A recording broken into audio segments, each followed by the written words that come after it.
So hello students of class 11th. As you know, we are going through our chapter business services. So before we move ahead, let us revise what we have learned so far in this chapter. So actually I am showing you the view of this book today purposefully so that you can correlate all those things which we have learned in our classes so far. So in business services, these are the learning objectives. You can say these are the index which we learned. That is introduction of the topic business services, then business services meaning and its type, then comes banking, types of bank account, and then banking services and electronic banking, or you can say e-banking. So these are the topics which we have covered so far. Now the other topics which we have to go through, that is insurance, postal services and telecom services. So these two topics are eliminated, so we have to cover only one more topic, and this topic is insurance. So before we move on to this topic, let us revise what we have learned so far in this 6 topics. Let us start. Okay, so what is business services? So here we are going to talk about the service sector. What all services are given by the business? So service sector include all those economic activities which are required for uninterrupted production and exchange of goods. Uninterrupted means without any delay, as fast as possible. Exchange of goods and services should take place from one person to another person. So this is the thing which we are going to discuss in business services. Okay, so here it is written, various service sectors are like banking, insurance, communication, transportation, warehousing, etc. So when you think, when someone asks you what all things you are going to study in business services, so these are the topics: banking, insurance, communication, transportation, warehousing, etc. Okay, so these are some things which we have to cover in detail. So far I have created, I think, 5 to 6 videos, and all those videos were based on the topic banking. Now let us revise today. As you know that today is our revision class, let us revise. So banking services meaning and its type. Okay, so what are the, you can say, so first of all, as we discussed about types of banking services, business services, this we have seen just now. Okay, out of this we are going to cover this one, banking. Now first comes banking. Bank plays an important role in economic development of a nation. The Banking Regulation Act 1949 defines the term banking as. Now what is banking? See, anyone can say about banking, everyone has a lot of experience, but remember, at present whatever you'll say in your words, selection of words may be different and its meaning may be different. So it is necessary that you strictly follow language of book. So on every topic you must know one definition by heart. So you can say this is the definition which you should know. What is actually banking? The accepting for the purpose of lending. See what a good language. Accepting for the purpose of lending. Bank is taking money from you and bank will give that money to someone else on interest. Suppose bank is taking 1 lakh from you and bank will lend your money to some other party for 10,000 rupees interest. So in that case, that party will return 1,10,000 to the bank. So what bank will do? Obviously bank will keep some part of interest with itself. The reason is for the service charge and for its future development. Suppose 2,000. So bank will keep 2,000 rupees and it will return 8,000 rupees to you. Okay, you are the person who saved, or who gave that money to the bank as a saving or investment, anything. So and in that case bank also grows and you also grow. So the accepting for the purpose of lending or investments, okay, of deposit of money from the public, and that money is obviously repayable to the public, and that is also on demand. When you're depositing your money in the bank, and whenever you are inserting your ATM card or whenever you are using an API, you are getting your money. You can easily transfer from one person to another person. You will get your money, right? But see, the best thing is that you are saving your money in the bank, okay, and at any point of time you can withdraw it, and for whatever time period you are holding your money with the bank, for that time period you will get interest. So that's very good. Bank is giving you security and bank is giving you interest for the time period for which you are depositing that money in the bank. What else you want? Your money is not safe in your house, in your pocket. Okay, it can be robbed by someone. So the best thing is you keep it in the bank. Now earlier people used to carry wallets. Now no need of carrying wallets. okay, or purse you can say. Now you can just have an ATM card. Now my dear students, you don't even need ATM card. Okay, now there are some bank machines who are having there are some ATM machines who which are having functions of biometric sensors. With just thumb impression also you can withdraw money from the ATM. That's very good. Now I think that thumb impression is also too old. Now if you have your mobile, you have Paytm, PhonePe, something, if you have wallets like this, then either you can load money in your wallet, or you can, with the help of UPIs, you can directly transfer money from one person to another person. And you can see that in today's market, if you go to a grocery shop, if you go to a fruit seller, or if you go anywhere, everywhere you will find that everyone is carrying their QR code, they are carrying the UPI. You just scan it and pay it. So now no need of carrying money also with you. Okay, so it is repayable on demand otherwise, and withdrawals by check, draft, or otherwise. Okay, still, like today, you know, when you want to transfer money with the help of UPI, there is a limit. But if you want to transfer large amount of money from one account to another account, so still this checks, drafts, and all these things are there. Those transactions can be done only with help of these things. Okay, you cannot use UPIs. There is a limit for different type of banks. There are different type of limits. You can say up to 2 lakh rupees can be transferred. That can be the maximum limit. So far I think 1 lakh rupees is the limit, but it depends on bank to bank. So this is all a very good definition of banking. Okay, so what is the best part in this banking? That you save money, and on demand you can take your money back anytime, and for the time period you will get some benefit, and that benefit is interest. So this is what we learned in banking. Then we have seen types of banks. And types of banks, see, once again I am reminding you that why I am giving you revision, so that you can see actually whatever you have seen in the videos, all those things, all those topics are in the book. So I used this book, and this book is of, you can say, Sandeep Garg. You can go for NCERT books also. Topics, all topics are same, only in this book description is little bit more. So if you go to NCERT book, you will find the same topics. Okay, so types of banks accounts: saving, current, fixed deposit, RD, recurring deposit, and multiple option deposit accounts. So this is the fifth option, is the something new one which you have seen in this 11th class. Otherwise up to 10th I think you have already got some, you know, information about these types of accounts. So saving bank account, okay, unlimited deposits, you can deposit as many time you want, but for the withdrawals now there is a limit. Okay, you can say 10 times or 20 times in a month. Okay, nowadays I think RBI is very strict with number of withdrawals, so 4 to 4 times you can withdraw from your saving account, and beyond that, if again you withdraw from your saving account, there will be a charges. So you should visit your ATM machine 4 to 5 times, depends on bank to bank, but still you can withdraw from your account thousands of times, and there will be no restriction, there will be no charges, but that is if you go for UPIs. Okay, so my dear students, one thing is to pay attention over here, that government is very lenient regarding UPI. Why is it so? Answer is very simple, you know, that government wants you to go digital. Government wants you to go for online payments for anything. Whether you want money in your account or you want to deposit in someone else's account, you should go for UPIs, and you should go for online. For that you should have internet, and you should have a smartphone device. So what I feel, in coming time, if we'll get very good internet connectivity everywhere, and that is also very cheap, at a cheaper rate I mean to say, and if you have Android device also, a compatible Android device, if everyone will be holding like this, definitely the money will be totally money transfer will take place totally online, and I can see in near future it is going to be possible very soon.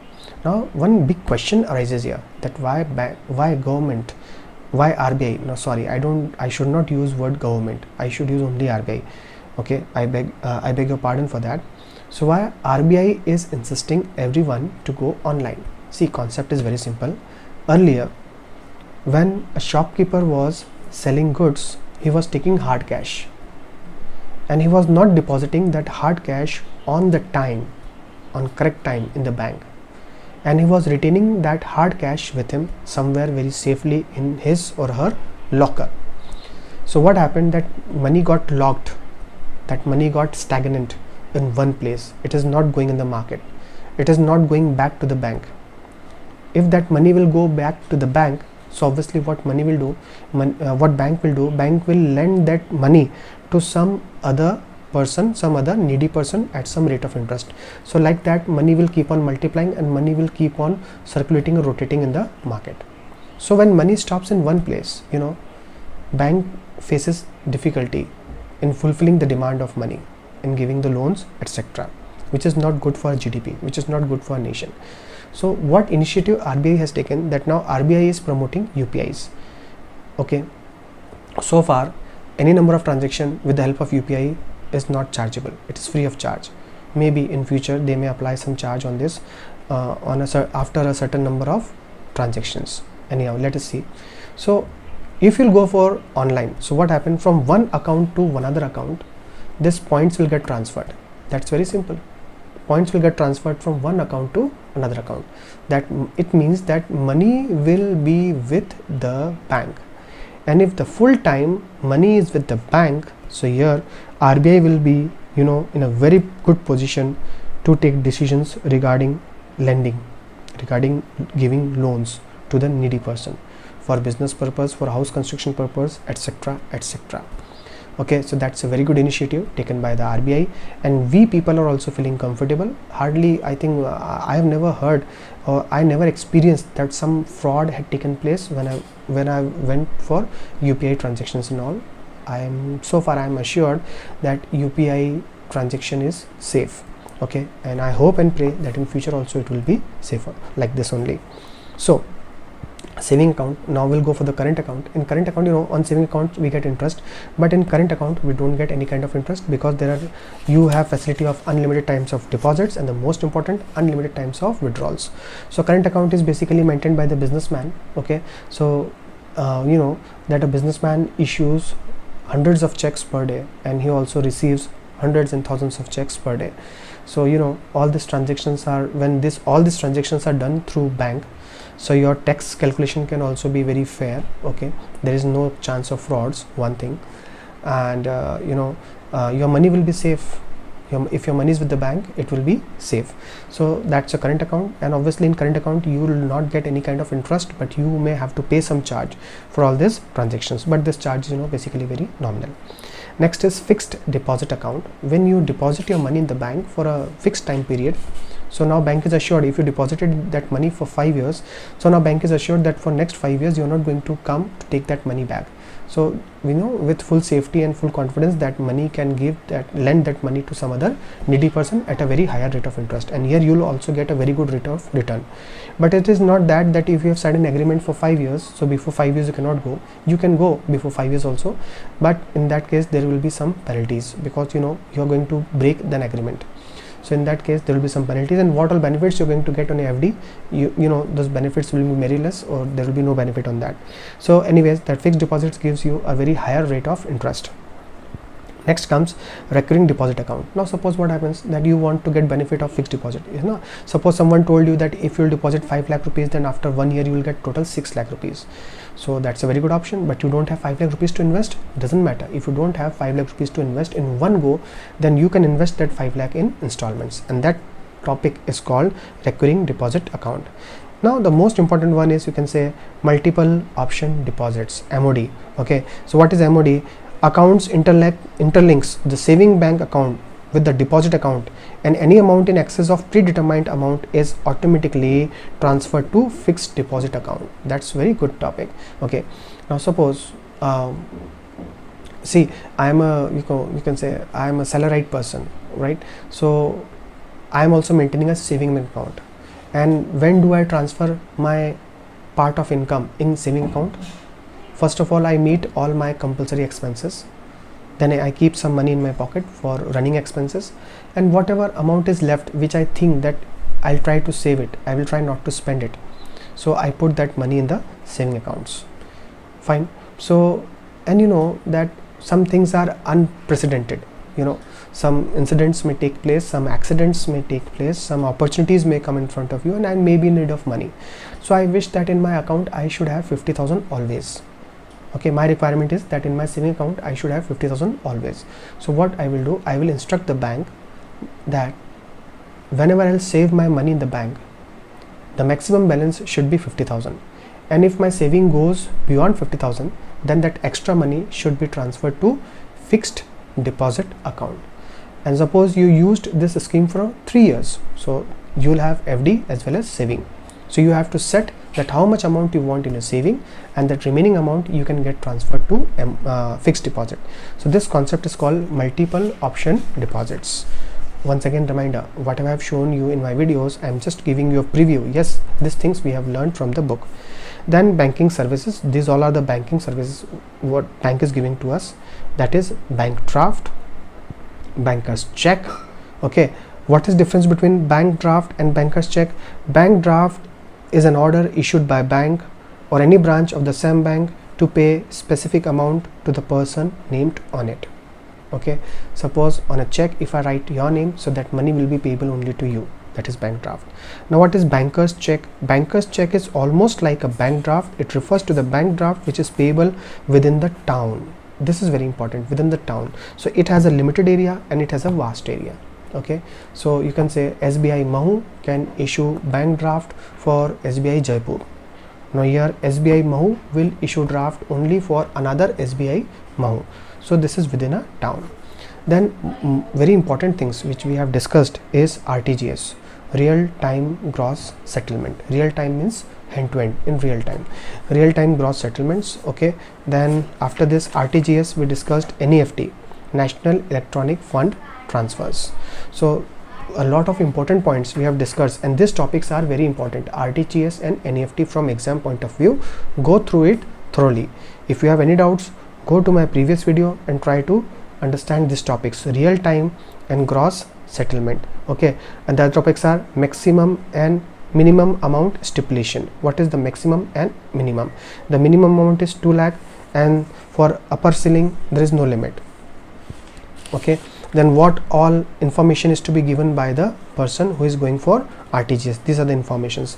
Then time involved, then acknowledgement of receipt and service charge. These are the some service charges which are given to you, which is very important theory. Please have a look at this theory very carefully, that is service charges. The same topics we will see in NEFT, how much time we will take, what will be the charges, and so on, minimum limit, maximum limit. Okay, then comes bank overdraft and cash credit. So because this is a revision, so I would not like to go in that much detail about all these topics. You go to my previous videos and you see it carefully. I have used animation and lot of pictures and everything to make you understand all this. I hope those videos are helpful for you. Next is the third one in banking. See, in banking what all we discussed so far? First of all, we discussed about types of banks accounts. Then we have seen some banking services, and now the third topic which we are going through, that is electronic banking, or you can say e-banking.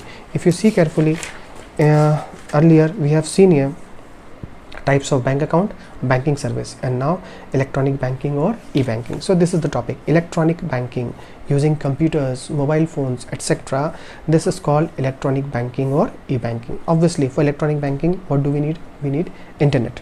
Now these are some topics, EFT, electronic fund transfer. Electronically fund will get transferred. Okay, digitally you can say.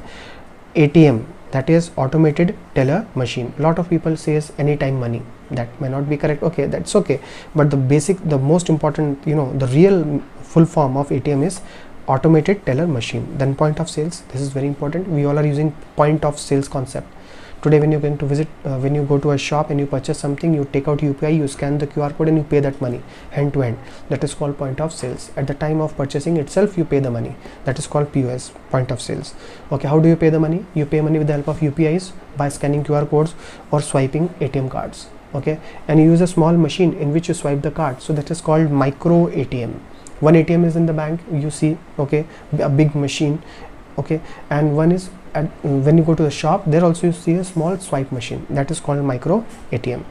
Electronic data exchange, electronic fund transfer, electronic data exchange, common, and different type of cards are there which we have seen. So types of digital payment, how all you pay. First is you use cards, that is debit card, credit card, or prepaid cards. We have discussed about these cards in detail. Okay, in debit cards also you get Master cards, Visa cards, Platinum cards, different type of cards are there. Go to my previous video and please see in detail. Then most important things which we have covered, see I have put tick mark over here, that is Aadhaar enabled payment system, AEPS system, UPIs, unified payment system, micro ATM, I explained you just now what is micro ATM.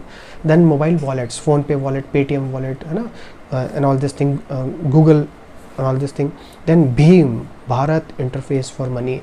Today when you go to a shopkeeper may give you a QR of Paytm. So that is only QR of Paytm. It means if you want to pay through that, then you can use only Paytm. But now one more concept has come, and that is Bheem. So Bheem is where interlinking of all kind of UPIs has taken place. So if on a QR code, if Bheem is written, there will be a QR code, and at the bottom you can see the names of most of the UPIs.